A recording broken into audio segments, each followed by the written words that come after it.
श्री कृष्णाय नमः। श्री गोपी जन वल्लभाय नमः। श्री आचार्य जी महाप्रभु की 84 बैठक चरित्र 32। चंपारण की प्रथम बैठक राजिम, जिला रायपुर, छत्तीसगढ़। श्री आचार्य जी महाप्रभु आप निज धाम में अखंड विराजमान हैं और आपकी लीला नित्य है। भक्तों सहित सदैव रमण करते हैं। जो देवी सृष्टि बहुत काल से बिछड़ी हुई थी उसके विषय में गोपाल दास जी ने सप्तम बल्लवाख्यान में गाया है। पर पोतानी व्यक्ति करेवा सृष्टि ते द्विविधा प्रकार देवी आसुरी वे उपजावी प्रभु मन करी विचार। अतः कृपा कटाक्ष से तो देवी सृष्टि हुई और माया कटाक्ष से आसुरी हुई। अब देवी जीवों का उद्धार करना है, इसलिए लीला सृष्टि सहित भूतल पर आपका प्रादुर्भाव होगा। तब सेवा रूप होंगे और भगवत उपयोग होगा। भगवत सेवा करके भगवान की लीला में प्राप्ति होगी। भगवत सेवा करके भगवान की लीला में प्राप्ति होगी। श्री गोसाई जी ने श्री वल्लभाष्टक में निरूपण किया है। सृष्टि व्यर्था च भूयान निज फल रहता देव वैश्वानरेशा। और सर्वोत्तम जी में भी आपका नाम है देवोद्धार प्रयत्नात्मा। श्री गोवर्धन नाथ जी ने आपको आज्ञा की कि तुम ब्रजभक्त गोप ग्वाल सहित 84 252 और अंतरंग आपके कृपा पात्र सेवक सब भूतल पर प्रादुर्भाव हुए हैं। तब आपने इच्छा की कि जो देवी सृष्टि जो भूतल पर चारों वर्णों में है उनको शरण उपदेश देकर 5वां वर्ण प्रकट कर भक्ति मार्ग का प्रवर्तन करना। कृष्णदास जी ने गाया है। अन्य दीनों लेख हरिदास वर्य भेख कृष्णदास पंचवरण छाप छापी। तब आपने विचार किया कि उत्तम कुल में प्रादुर्भाव होकर के संप्रदाय प्रकट करना। दक्षिण में कांकरबाड़ गांव में रामानुजाचार्य नारायण भट्ट साक्षात वेद के अवतार हुए हैं। चारों वेद षष्ठ शास्त्र जिनके मुखाग्र थे, बड़े बड़े राजा साहूकार उनके शिष्य थे, बड़े धनाढ्य थे। उन नारायण भट्ट जी ने 32 सोम यज्ञ किए। तब यज्ञ कुंड में से वाणी हुई, नारायण भट्ट तुम धन्य हो, तुम्हारे यज्ञ साक्षात श्री पुरुषोत्तम ने भोग किए हैं। अतः तुम्हारे कुल में साक्षात पुरुषोत्तम का प्रादुर्भाव होगा। कुंड में से श्री मदन मोहन जी का स्वरूप भी प्राप्त हुआ। वे सब 7 स्वरूपों में श्री गोपाल लाल जी महाराज के माथे काम वन में विराज रहे हैं।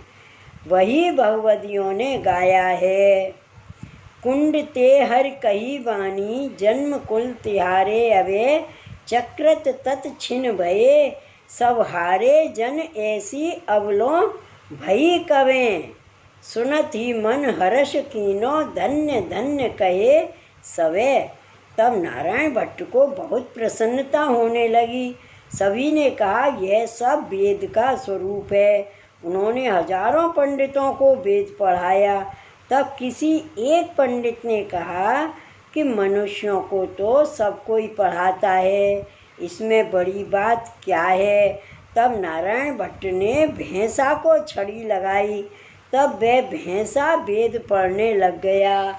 यह देखकर सारी सभा चकित हो गई।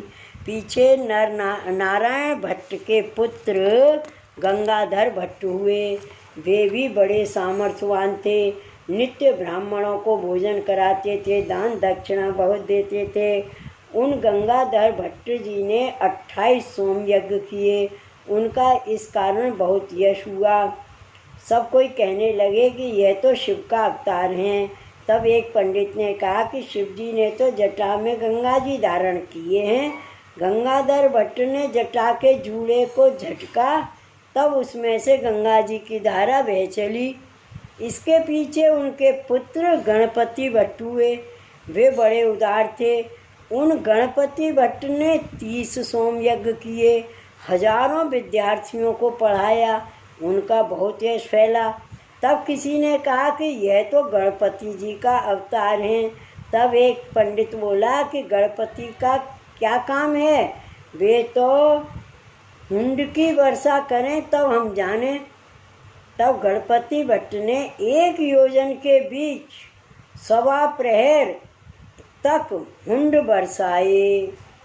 वे ऐसे सामर्थ्यवान हुए। उनके सुत वल्लभ भट्ट हुए। वे बड़े ही तेजस्वी हुए।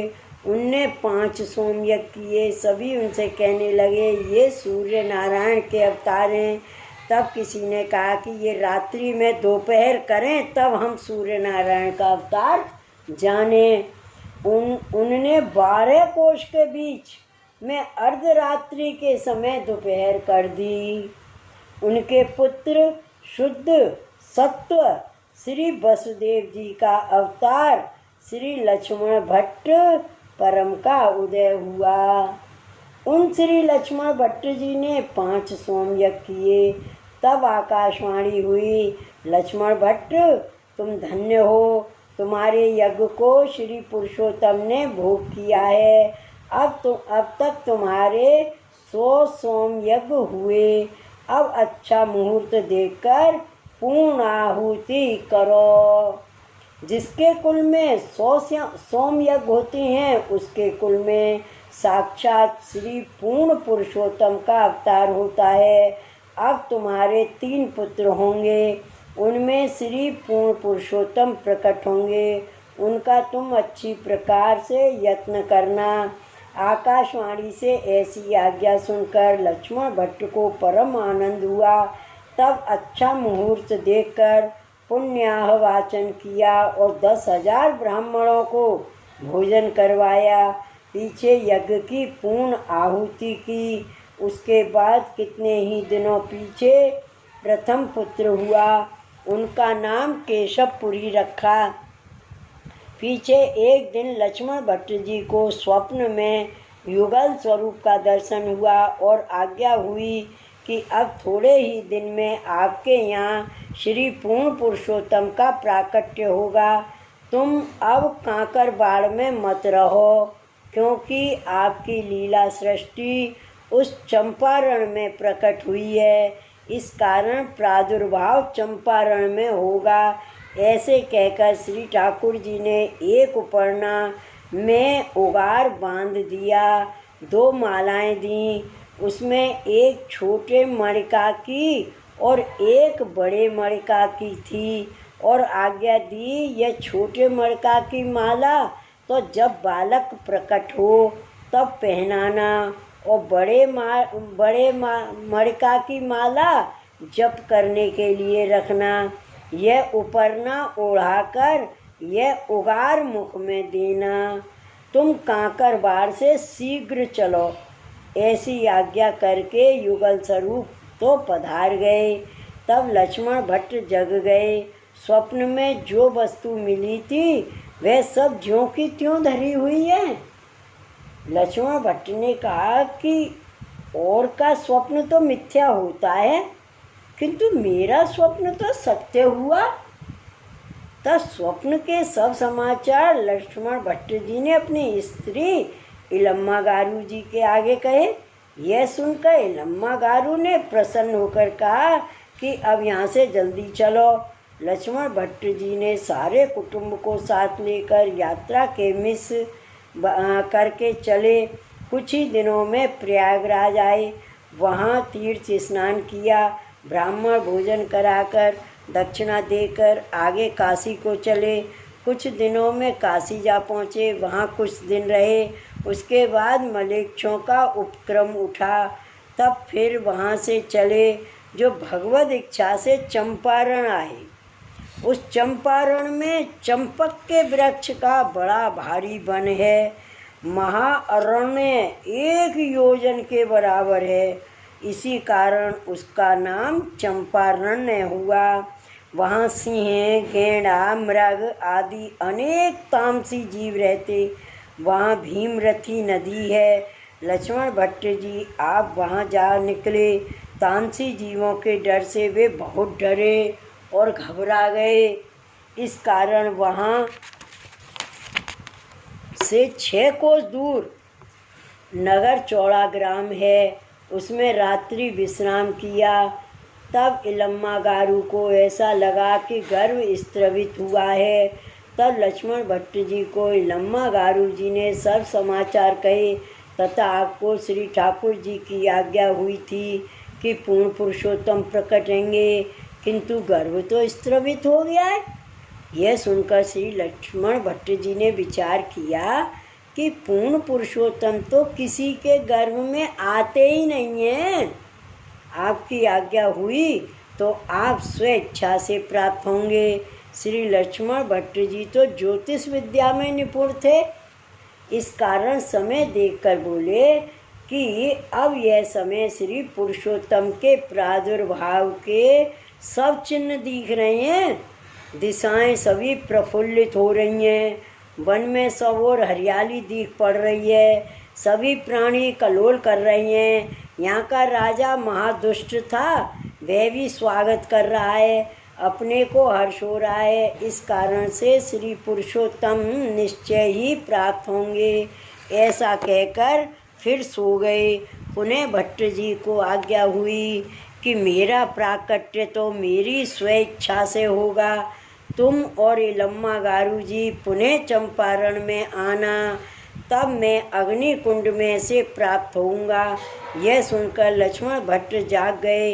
इलम्मा गारू जी को जगाकर वे सब समाचार कहे। लक्ष्मण भट्ट जी ने कहा कि अब सुनते हैं कि काशी में यवन उपद्रव का समाधान हो गया है। सारे परिवार से कहा कि तुम सब काशी जाओ, हम कुछ दिनों बाद आएंगे। इस प्रकार कहकर सभी को विदा किया।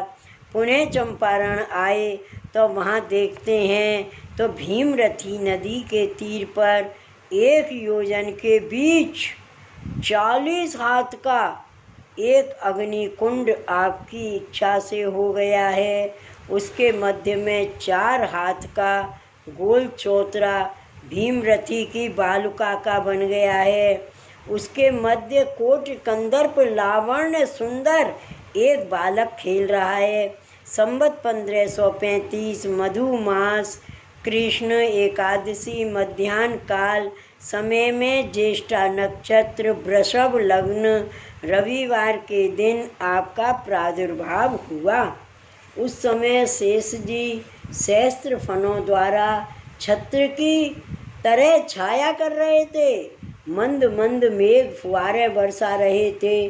सिंह गर्जना कर रहे थे। उसी दिन उसी लग्न में श्री गोवर्धन नाथ जी का प्राकट्य भी श्री गिरिराज पर हुआ। उस समय भूमंडल पर चारों ओर जय जयकार होने लगा। उस समय चंपारण में लक्ष्मण भट्ट जी और इलम्मा गारू जी का पदार्पण हुआ। उनको उस चौतरा पर कोटि कंदर पर लावण्य का दर्शन हुआ। उस समय इलम्मा गारू जी को अत्यंत आतुरता हुई, अब मेरा पुत्र मेरे को प्राप्त होगा, किंतु आसपास अग्नि ने घेर रखा है। मध्य चौतरा पर सुंदर बालक खेल रहा है। उस समय आकाशवाणी हुई कि तुमको अग्नि बाधा नहीं करेगी और मार्ग देगी। यह सुनकर इलम्मा गारू जी ने अग्नि कुंड के भीतर जाकर अत्यंत प्रीतिपूर्वक बालक को गोद में लिया।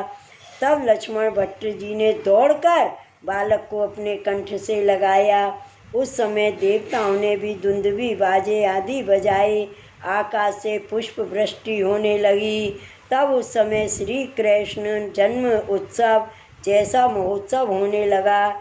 यह सब भगवत इच्छा से देवताओं ने किया। अतिशयोक्ति जानने में आती है, इसलिए यहाँ अधिक नहीं कहा है। बंदीजन, मागध, भाट, चारण सभी स्तुति कर रहे थे। अब भीमरथी के विषय में कहते हैं, रतन जटित मोतियों के, सोने रूप आदि के भांति भांति के खिलौने सन्मुख धरकर श्री लक्ष्मण भट्ट जी खिला रहे हैं। स्वप्न में जो उपरना श्री ठाकुर जी ने दिया था वह श्री अंग पर ओढ़ाया और वही ओगार श्री मुख में दिया। श्री कंठ में माला पहराई। उस समय श्री महाप्रभु जी का कोट कंदर्प लावण्य मुखारविंद निरख कर सब तन मन धन वार रहे हैं। सभी जन दूध दही की गागर ले ले झांझ मृदंग बजा रही हैं, नाच रही हैं, कूद रही हैं। वहाँ पर एक कूप है, उसमें से श्री नंदराय जी, श्री ब्रजवान जी प्रकट होकर सब मिलकर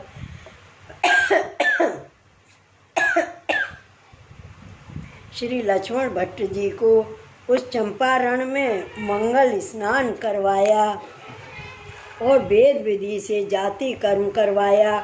उस समय श्री लक्ष्मण भट्ट जी बड़ी उदारता पूर्वक दान देने के लिए विराजे। वहाँ आसपास हजारों गायों के झुंड इकट्ठे हो रहे थे। उनमें जिसको जैसा जचा लक्ष्मण भट्ट जी ने उसको वैसा ही दिया। वहाँ पर नंद महोत्सव अलौकिक रूप से हुआ। दूध दही की कीच मच गई, ऐसा लगा मानो सरता बही हो। उस समय किसी को देह का भान नहीं था, सभी प्रेम के वशीभूत हो गए। भगवदियों ने गाया है, नाचत गावत प्रेम विवश हुए, छाण लोक कुल लाज, भूतल महा महोत्सव आज। श्री लक्ष्मण घर प्रकट भये हैं श्री वल्लभ महाराज, भयो जगती पर जय जयकार। इस प्रकार से अनेक परम भगवदीय जनों ने गाए हैं। उस समय का सुख देखते ही बनता है। उस समय अनिर्वचनीय सुख हुआ। आचार्य से यथा शास्त्र नामकरण करवाया। श्री लक्ष्मण भट्ट जी से कहा, आपके पुत्र के अपार गुण हैं, उनको मैं कहाँ तक कहूँ। श्री महाप्रभु जी की जन्म पत्र का लिखकर कहा कि तुम्हारे पुत्र का अपार यश होगा। यह मायावाद का खंडन कर भक्ति मार्ग की स्थापना करेगा, देवी जीवों का उद्धार करेगा तथा सकल तीर्थों को सनात करेगा। ये विष्णु स्वामी मार्ग के आचार्य होंगे तथा सभी को प्रिय होंगे। इसलिए इनका जगत प्रसिद्ध नाम तो श्री वल्लभाचार्य जी होगा। ये सरस्वती कल्प की लीला प्रकट करके सेवा मार्ग प्रकट करेंगे। इनके वंश में जो प्रकट होंगे वे बहुत दिन तक भूतल पर आचार्य पदवी से क्रीड़ा करेंगे। इस जगत में 3 कुल हुए हैं। रघुकुल में श्री रामचंद्र जी प्रकट हुए हैं, यदुकुल में श्री कृष्णचंद्र प्रकटे और तेलंग कुल में श्री आचार्य जी प्रकट हुए। इसलिए इनका श्री वल्लभ कुल के नाम से जाना जाएगा। वे तीनों कुल शुद्ध कुल हुए हैं।